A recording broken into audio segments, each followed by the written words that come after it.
Welcome, ladies and gentlemen, to Commodity TV and a new edition of our online interview series. We have for the first time Bram Vanderelst, and he's the director head of uranium of Curzon Uranium, which is advising the managed uranium account from Zuri-Invest. And Bram is a real specialist in uranium. And as you know, uranium is really hot. Uranium made its way the last 6 to 12 months is fantastically, and also the uranium stocks are waking really up.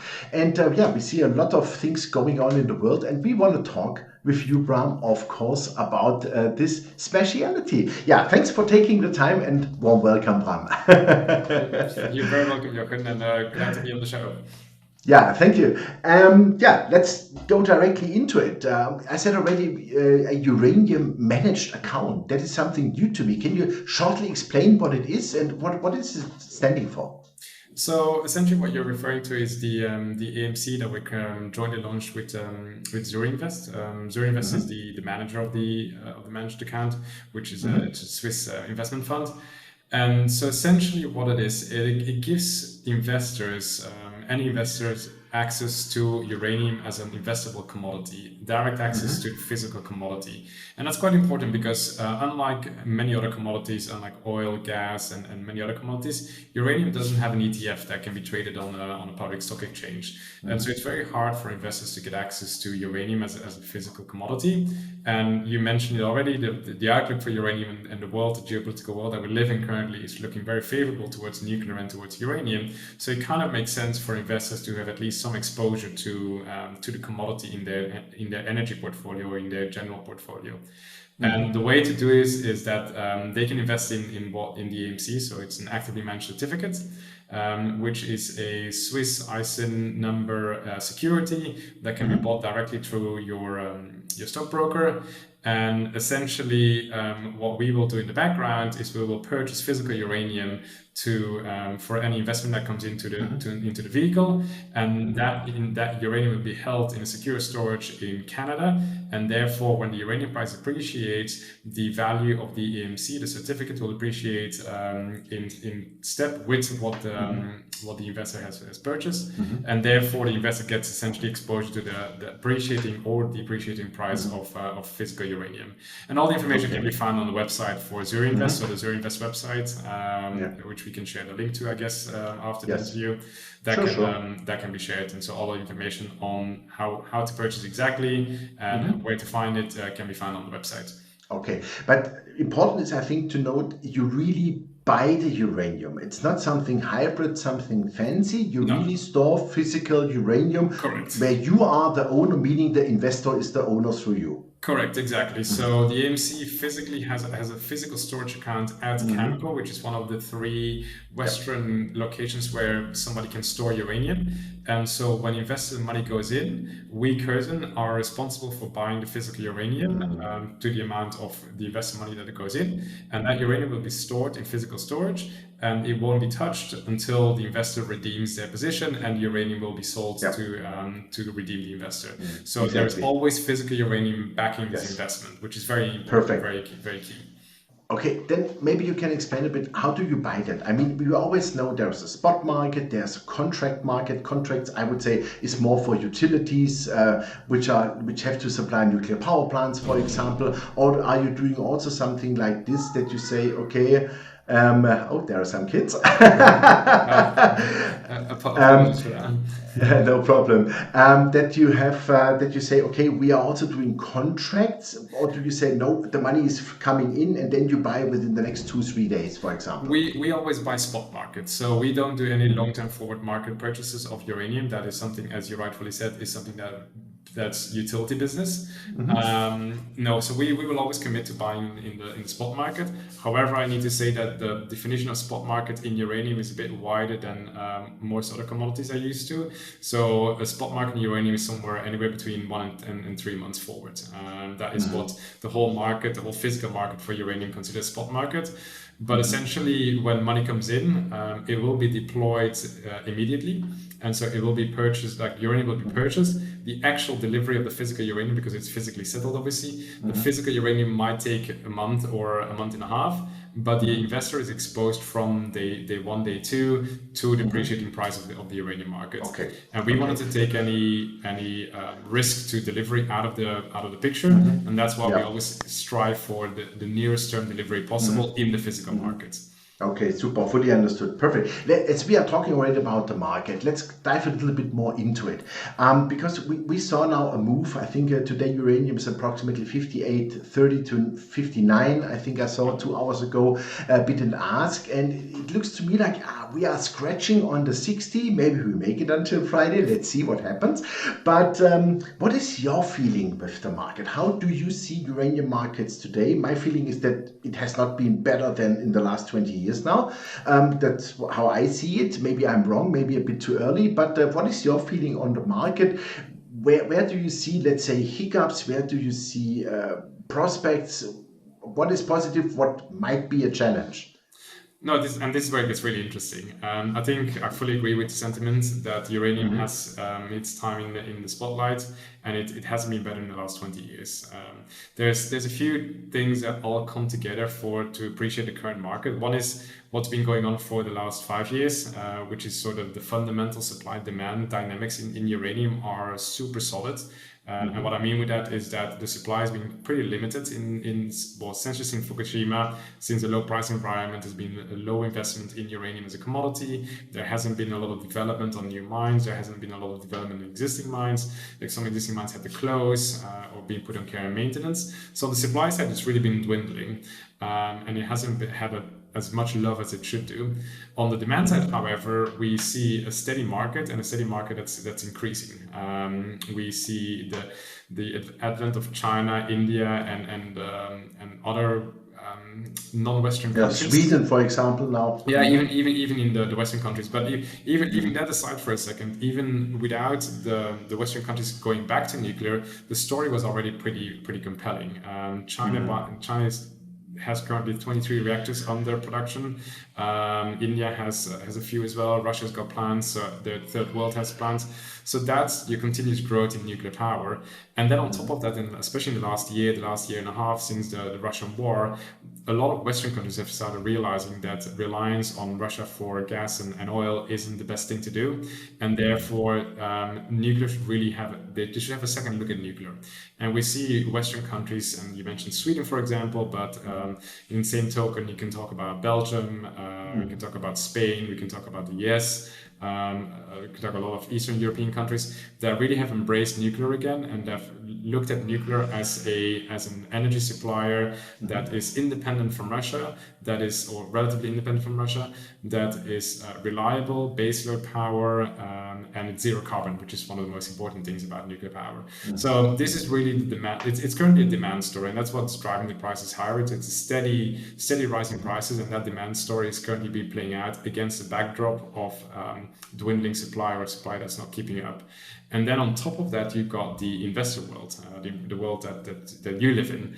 And the investor world is currently waking up to the point that uranium is an investable commodity, and the investor world is starting to put money behind it as well. And so funds like us, or the AMC, the vehicle like ourselves, and some others, have also hoovered up some of the free uranium that was out there, and have now locked it up for long-term storage. And essentially that tightens the market even further, and that really has given an impetus on the price and the upward swing as well. So it's a combination of everything. And then on top of that, the third point is that the geopolitical sphere is the world is kind of breaking apart again into different geopolitical blocks.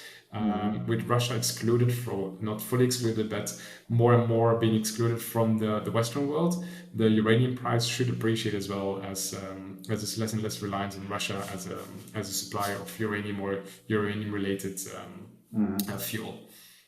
Absolutely.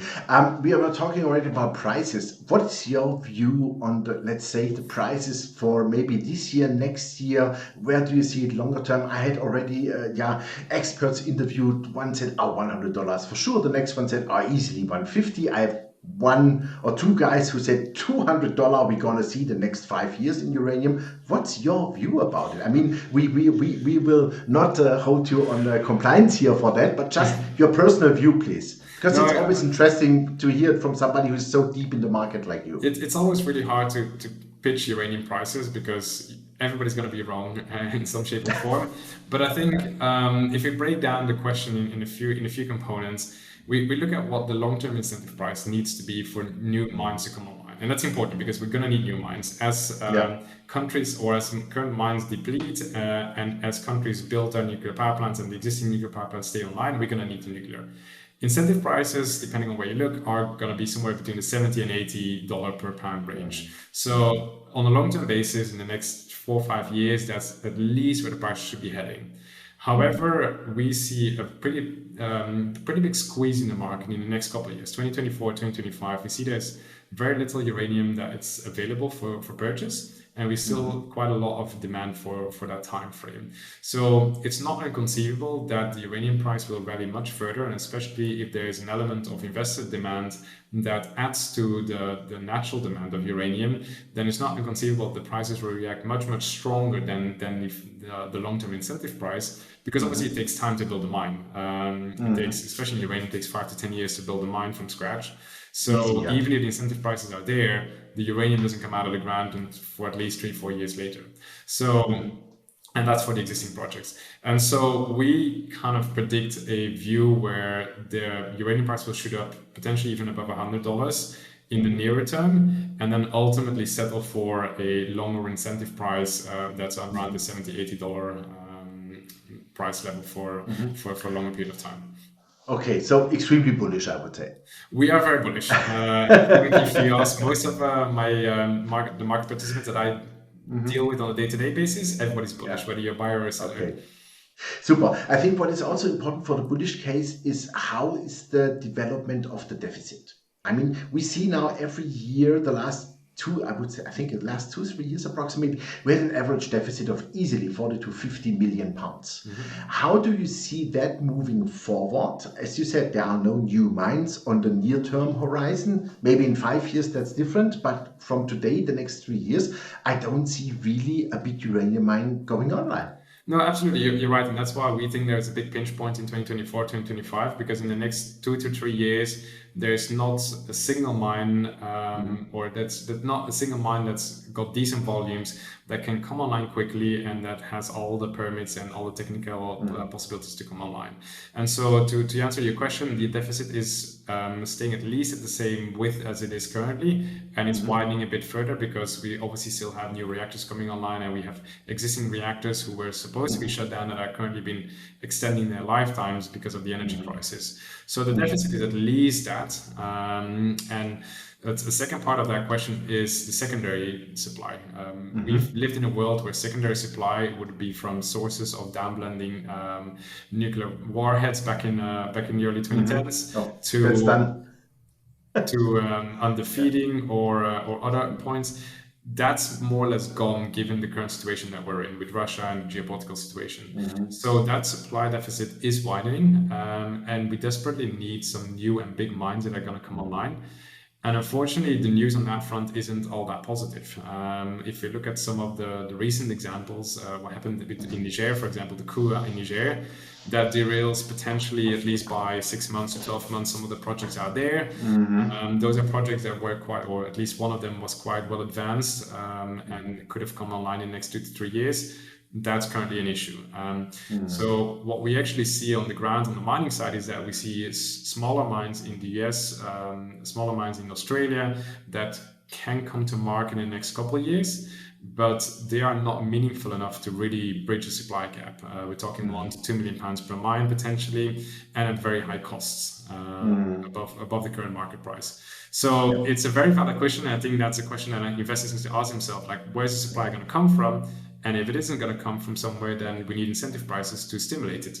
And that's essentially the bullish thesis in a nutshell. Absolutely. Where do you see today, let's say, contracts for 5 years, 7 years we saw in the past 10-year contracts? Will this be closed today, or are a lot of suppliers saying, oh, no, today I'm not doing a 10-year contract at whatever, let's say $70 because uranium is going much higher? I think that's also a problem for the market, isn't it? And that's a very good question. So if we go back 2 years ago, we saw a lot of primary producers, the likes of Cameco, Kazatomprom, Orano, who were very keen on signing those long-term contracts to kind of have a base layer of contracts in their forward book. What we're now seeing these exact same entities doing is they're going to the utility and saying, look, I'm happy to sign a contract with you guys, but first it needs to be at market link prices because we think the price is going to go up, so we don't want to sign fixed prices. And second, we want to have less flexibility and we want to have more price drivers in our contracts. And that's really a shift that we're seeing in the long-term contracting. So it's harder and harder for utility to find fixed price contracts. And if they do, then they're going to really need to pay for it. The other thing that we see is that the inflation and the current interest rate environment has really pushed up the contango in the forward market, which means that if you do find someone who is willing to sell at fixed prices, you're going to pay a pretty hefty contango price. So a 5-year forward contract is currently already trading in the $70 range, whereas the spot market is only 58, as you mentioned.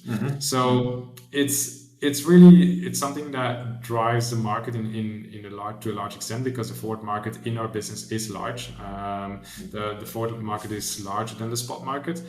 But there is also a balance between those two. If the forward prices go too high, then there's an incentive for somebody to buy the spot market and then carry it into the forward market, or vice versa. And so those two, they're the connected barrels that communicate to each other. Yeah, so the arbitrage is really... Exactly. Okay, super. So I would say shiny times for uranium. That all looks very good, right? Absolutely. And Bram, thank you very much. It was 16, 17 minutes with you. Fantastic. I would love to repeat that later on when uranium prices are higher to give us another market view from you. That would be great. Thank you very much. Highly appreciated your time. And wish you all the best for that. And take care and bye-bye. More than welcome. Thank you very much, Jochen. Appreciate it. Super. Thank you very much, Bram. Yeah, ladies and gentlemen, that was Bram Vanderelst, the director and head of uranium from Curzon Uranium, who is providing the service for the managed uranium account from Zuri-Invest in Zurich. And I think great times in front of us for uranium prices. Definitely, they will tend higher, they will go higher, as Bram alluded to. And supply demand is still out of balance. That is also for sure. We have much more demand than supply, and also in the next 3 to 4 years we don't see any new real supply coming to the market. The Russian situation is difficult and many more things.